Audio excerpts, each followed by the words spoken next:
রাধে রাধে। প্রিয় ভক্ত, আজ আমার কাছে স্বয়ং ভগবান এসেছে। আজ আপনাদেরকে ভগবানকে দর্শন করাবো। চলুন আমরা ভগবানকে দর্শন করি। ভগবান কৃষ্ণ থেকে অভিন্ন শ্রীমদ্ ভাগবতম।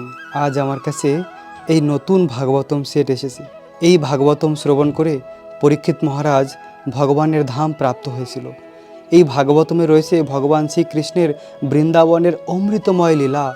ভাগবতমের দশম স্কন্ধে বর্ণিত রয়েছে ভগবান শ্রীকৃষ্ণের অমৃতময় বৃন্দাবনের লীলা।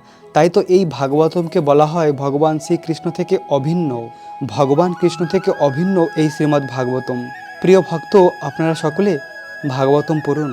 ভাগবতম পড়ে ভগবানের কৃপা প্রাপ্ত করুন। আমার কাছে এই নতুন ভাগবতম এসে পৌঁছেছে। আজকে থেকে আমি স্বয়ং ভগবানের সঙ্গ লাভ করব।